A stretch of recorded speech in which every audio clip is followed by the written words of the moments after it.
سورۃ الرحمن عروس القرآن، یہ سورہ رحمان جو ہے یہ قرآن کی دلہن ہے۔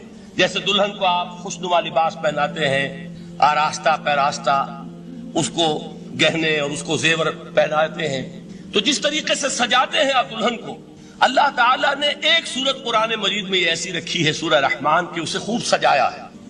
اس میں الفاظ کا در و بست، اس کا اپنا ایک ڈیوائن میوزک ہے۔ وہ تو اللہ تعالیٰ قراء جو ہے، خاص طور پر مصر کے قراء، اللہ تعالیٰ ان پر رحمت نازل فرمائے، ان کی خطاؤں سے درگزر کرے۔ جس طرح قرآن کے انٹرنسک میوزک کو انہوں نے واضح کیا ہے، واقعہ یہ ہے کہ اگر یہ لوگ نہ ہوتے، شیخ عبد الباسط محمد عبد الصمد، شیخ محمود خلیل الحسنی، یہ لوگ کہ جنہوں نے قرآن کے اس غنا میوزک، یہ لفظ جو ہے آپ حیران نہ ہو کہ میں یہ کوئی شاید توہین کر رہا ہوں قرآن کی، حضور نے یہ لفظ استعمال کیا ہے، تغنو، اس قرآن کو اچھی سے اچھی خوشلحانی کے ساتھ پڑھو۔ من لم یتغن بالقرآن فلیس منا، جو قرآن کو بہتر سے بہتر انداز میں، اچھی سے اچھی آواز میں، خوشلحانی کے ساتھ پڑھنے کی کوشش نہیں کرتا، وہ ہم میں سے نہیں ہے۔ بلکہ ایک مرتبہ حضور رات کے وقت آپ گشت پر تھے اپنے ساتھیوں کے حالات معلوم کرنے کے لیے۔ حضرت ابو موسیٰ اشعری رضی اللہ تعالیٰ عنہ ایک صحابی ہیں، ان کے گھر کے پاس سے گزر ہوا، وہ رات کو تہجد پڑھ رہے تھے، کھڑے ہوئے کیف کے عالم میں قرآن تلاوت کر رہے ہیں۔ حضور کو بہت پسند آئی ان کی قرات، کافی دیر تک وہاں کھڑے سنتے رہے۔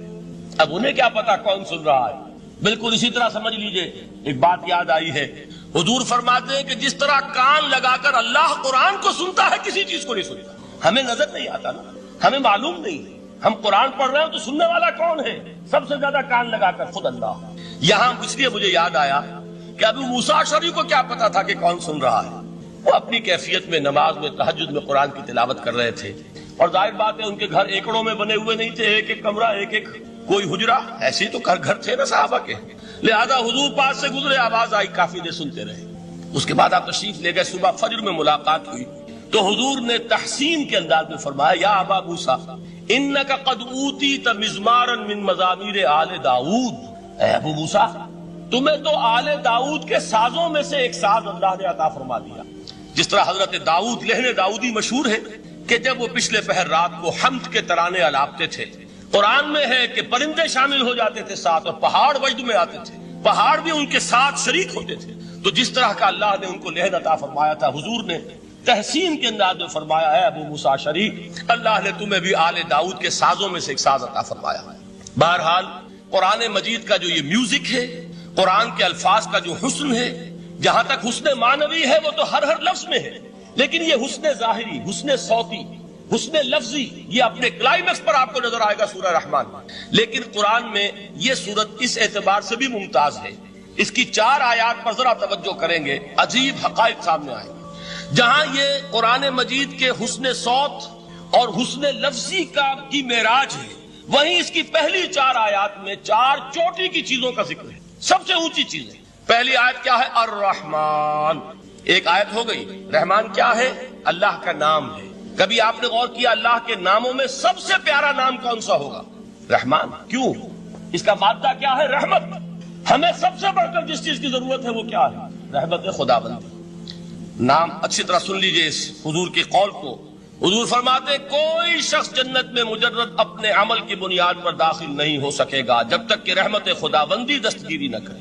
کسی صحابی نے بڑی ہمت اور جرأت کا ثبوت دیا کہ پوچھ لیا، کیا حضور آپ بھی؟ جب آپ نے فرمایا کوئی شخص داخل نہیں ہو سکتا جنت میں محض اپنے عمل کی بنیاد پر جب تک کہ رحمت خداوندی جو ہے وہ دستگیری نہ فرمائے۔ پوچھا گیا کیا آپ بھی؟ آپ نے فرمایا ہاں میں بھی۔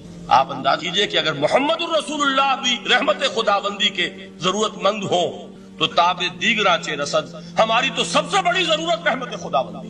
اب یہ رحمت جو ہے قرآن مجید میں اللہ تعالیٰ کی یہ شان 2 الفاظ کے ذریعے سے آتی ہے، رحیم اور رحمان، اور کوئی مادہ نہیں ہے جس سے 2 نام بنتے ہوں اللہ کا، لیکن یہ مادہ ہے واحد رحمت کا کہ جس سے رحمان بھی ہے رحیم بھی ہے۔ رحیم صفت مشبہ ہے، رحمت دائم ہو جائے گی، مستقل ہوگی تو رحیم کہیں گے، اور رحمان اس میں رحمت کی ہے وہ شان ہے کہ جیسے ٹھاٹھے مارتا ہوا سمندر ہو، ہیجان کی کیفیت، طوفانی کیفیت، رحمت خداوندی کا طوفانی جوش، وہ ہے رحمان۔